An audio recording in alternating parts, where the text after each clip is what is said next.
3 months, mga kababayan, 90 days na. So pahaba ng pahaba yung panahon ng supply natin ng krudo. Wala tayong dapat na ikabahala. Nagtatrabaho yung ating Pangulo.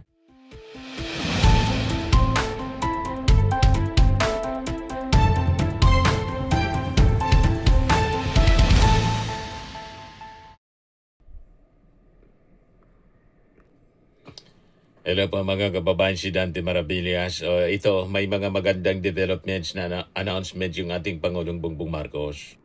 Sabi ng ating Pangulo, yung crude oil supply natin, crude oil supply sa ating bansa is sufficient until June 30, 2026.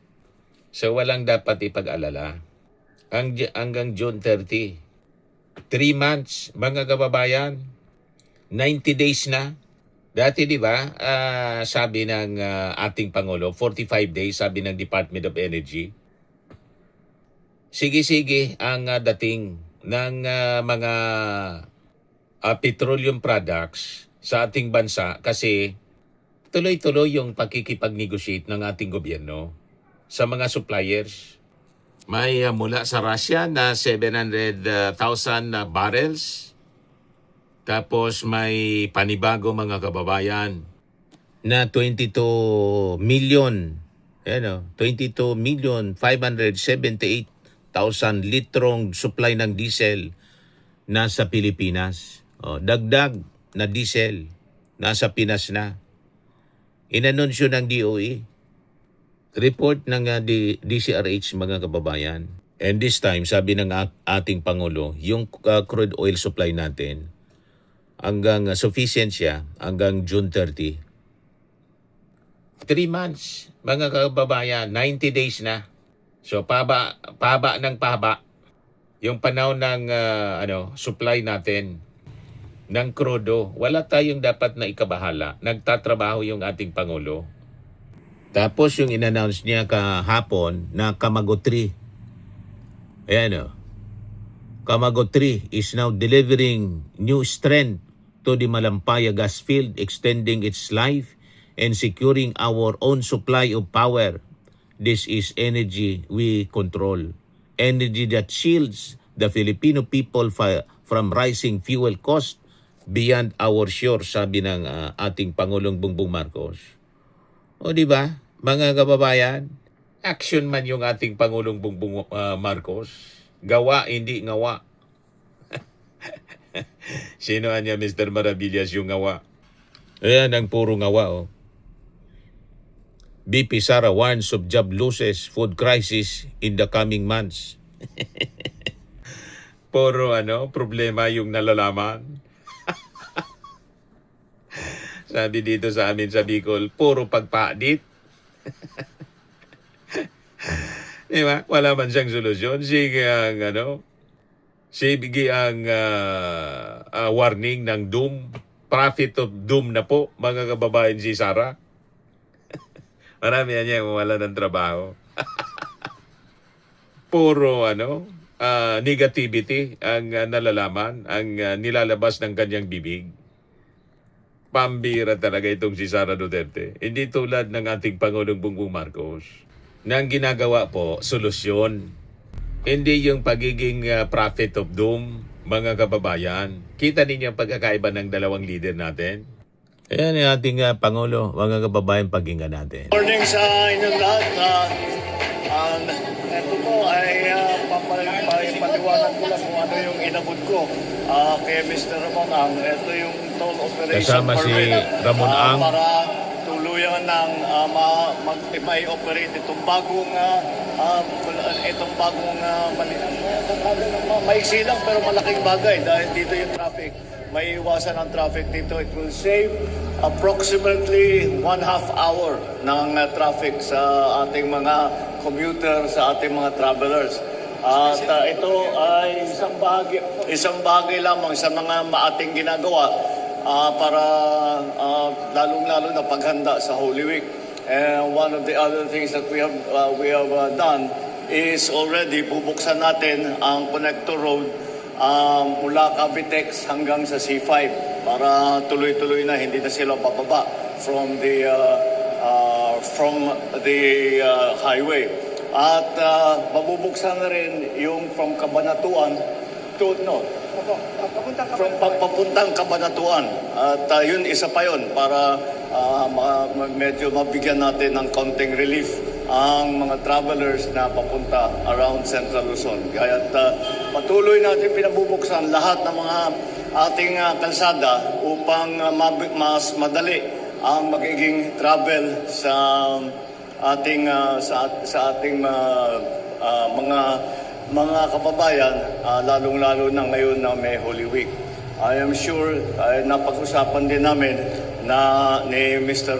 Ramonang ang mga pagpasok ng fuel sa atin at in terms of crude oil supply, dahil pinapasok nila ang crude oil para i-refine dito sa Pilipinas at may save iba ang presyuhan kapag nagpasok tayo ng crudo mismo, ng diesel, kaysa sa nagpasok tayo ng crude oil at tayo mag-refine. Mas mahal yung pagpapasok ka ng refined na diesel na.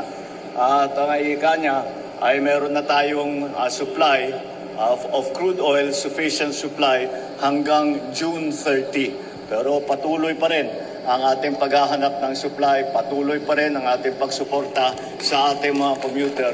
Diba? Para naman mabawasan. Siya yung may-ari ng Petron kasi, si Ramon Ang. Itong nagkakagulo sa Middle East. Okay? Maraming salamat. Magandang umaga sa inyo. Thank you. Thank you. Solution-oriented po ang ating Pangulo at kinakausap niya yung mga industry players, yung mga suppliers tulad ng Petron. Sabi nga ni Mr. Ramon Ang, yung Petron niya pwede kong ipagbilian niya sa gobyerno kung feeling ng gobyerno mas efficient sila. Wilingan niya kung ipagbili yung Petron. Dati yan na pag-ari ng ating gobyerno, pinaibitize ng panahon ni Curicong, ni Ramos. Privatization policy, mga kababayan. You see? So patuloy ang paghanap ng solusyon ng ating gobyerno. Si Sara, ang bukang bibig po, lahat problema. O di ba? Wala man siyang solusyon. Sige lang ang mention ng mga problema. Mawalan na niya ng mga trabaho, food crisis in the coming months. Anong solusyon mo? Yan lang ang kanyang sinasabi. Simulan na nating planuhin ang ating mga akbang hanggang sa katapusan ng taon 2026 kasama ng paghanap ng pag-harap sa posibleng pagkawala ng trabaho, patuloy na pagtaas ng presyo ng pagkain. Hindi normal ang ating pinagdadaanan. Ito ay epekto ng mga krisis sa labas ng ating bansa na direktang nakakapekto sa presyo ng pagkain, langis, at di pa bang pangunahing pangangailangan. Yun na lang palagi yung sinasabi niya. Wala man siyang mga konkretong akbang para makatulong sa ating gobyerno. Parte siya ng pamahalaan, Vice Presidente. Yung ating Pangulo, tingnan ninyo. Solusyon sa ating problema. At ngayon, kausap niya si Mr. Ramon Ang, pati yung pagsasayos ng traffic. Kasi buksanaan niya natin ito. Si Ramon Ang kasi yung mga contractors dito. Yan yung sa toll. Pati kasi yung mga construction itong mga kalsada, pinasok na ng kumpanya ni Ramon Ang. Pati sa NAIA po, NAIA Rehabilitation. Lahat dyan si Ramon Ang, ang kontraktor, pati sa oil industry yung Petron. Di ba? Solution-oriented yung ating Pangulong Bongbong. At sabi nga ni Ramon Ang, ito, pakinggan natin si Ramon Ang. Kasi nga, ang binibili naming crude oil mas mura kaysa refined product. Kaya very important po itong public service ito. And I promise the public, we will not take advantage on this fuel crisis. Hindi kami kikita ng mahigit pa sa normal. And I'm willing to even lower the income. Baliwala sa akin income. In fact, sabi ko nga Kung gusto ng gobyerno, pwede nga ng gobyerno bilhin yung Petro sa akin eh. Kung tingin nila, mas magaling sila magpatakbo eh, di ba? So, in short, you have my 100% cooperation na tutulungan yung mga kababayan natin. Salamat po. Okay. Yeah, si Ramon, we will not take advantage of this fuel crisis niya. San Miguel Corporation President and CEO Ramon Ang assures the public that Petron will not take advantage of an ongoing Middle East crisis. Speaking to reporters after the opening of the Naya X westbound off-ramp, and says he is even willing to sell the oil firm to the government and it can better manage operation. Siya din ang contractor dito sa ramp na to na inopen, mga kababayan, with our President at saka si DPWH Secretary Vince Dizon para makatulong na sa pag-ease ng traffic in preparation sa Holy Week. Kasi siyempre dadagsa na yung tao. Yung kumpanya, San Miguel Corporation, pa rin yung gumawa niyan, mga kababayan. Di ba? So makikita natin, puro solusyon lang yung ginagawa ng ating Pangulo. Kumbaga, nami-mention yan yung mga problema, pero nandun siya sa pagtugon sa problema. Yung pag-aksyon sa problema. Yung solusyon, hindi puro pag-mention lang ng problema. Tulad ng sinasabi ni Sara Duterte, wala man siyang solusyon, sige lang ang mention ng problema.